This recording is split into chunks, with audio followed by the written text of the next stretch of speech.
తాకట్లో ఉన్న మీ బంగారాన్ని విడిపించి ఆ రోజు ఆన్లైన్ రేటుకి కొంటాం. Sharma gold company.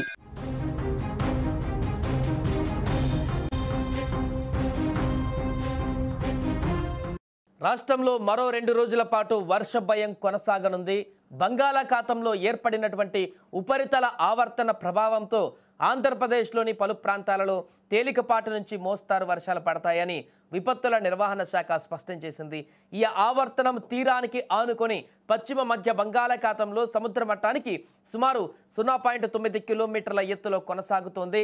ఇక నేడు రాష్ట్రంలోని కోనసీమ, కృష్ణా, గుంటూరు, బాపట్ల, ప్రకాశం, నెల్లూరు జిల్లాలలో అక్కడక్కడ పిడుగులతో కూడినటువంటి వర్షాలు కురిసే అవకాశం ఉంది. అంతేకాకుండా రాయలసీమ జిల్లాలైన కర్నూలు, కడప, తిరుపతి జిల్లాలలో కూడా అకస్మాత్తుగా వానలు పడవచ్చు అంటూ కూడా అధికారులు అంటున్నారు.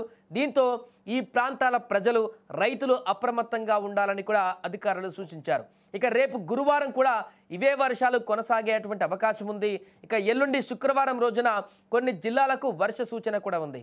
ముఖ్యంగా నెల్లూరు జిల్లాతో పాటుగా రాయలసీమలోని పలు జిల్లాలలో కొన్ని చోట్ల తేలికపాటి నుంచి మోస్తారు వర్షాలు పడేటువంటి అవకాశం ఉందని విపత్తుల నిర్వహణ శాఖ తెలిపింది.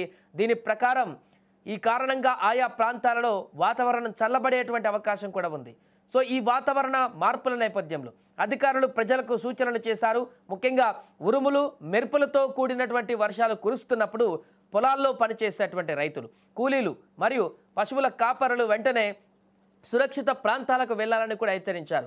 ఈ వర్షాల సమయంలో ఎవరు కూడా చెట్ల కింద కానీ పెద్ద హోర్డింగ్ల కింద కానీ ఆశ్రయం పొందకూడదు అంటూ కూడా అధికారులు స్పష్టం చేశారు. ఎందుకంటే గతంలో నెలకొన్నటువంటి అనేక రకాల సంఘటనల కారణంగా ఈ రకంగా ఉంటే పిడుగులు చెట్ల కింద పడేటువంటి అవకాశం ఉంటుంది.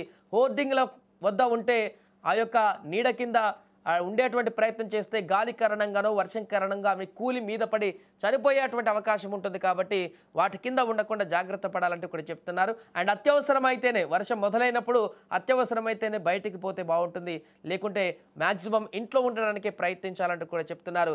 ఇప్పటికే మోంతా తుఫాను కారణంగా పూర్తిగా రాష్ట్రంలోని పలు జిల్లాలు పూర్తి భయాందోళనకు గురైనటువంటి పరిస్థితులు మనం అప్పుడు చూసాం. బట్ మోంతా తుఫాన్ నుంచి ఎట్టకేలకు బయటపడగలిగాం. ఆ యొక్క తుఫాన్ తీవ్రత నుంచి కొన్ని ప్రాంతాల్లో రైతులకు నష్టాన్ని చేకూర్చింది. కానీ ఎక్కడ కూడా ప్రాణ నష్టం జరగకుండా భారీ ఎత్తున ముందుకైతే వెళ్ళగలిగాం. ఇంకా వర్షాల ప్రభావం అయితే కొనసాగుతుంది. ఈ నేపథ్యంలో తాజాగా ఏర్పడినటువంటి ఈ యొక్క వాతావరణ పరిస్థితుల కారణంగా రాబోయే 2 రోజుల పాటు కూడా ఈ యొక్క వర్షాల ప్రభావం ఉంటుందంటూ కూడా చెప్తున్నారు. ముఖ్యంగా కొన్ని జిల్లాలకు అత్యంత ఎక్కువ ప్రభావం కనిపిస్తుంది. ఆ జిల్లాలలో ఉరుములు, మెరుపులతో కూడినటువంటి పిడుగులు పడేటువంటి అవకాశం కూడా ఉంది. కాబట్టి ప్రజలందరూ అప్రమత్తంగా ఉండాలంటూ మరొకసారి స్పష్టం చేస్తుంది వాతావరణ శాఖ.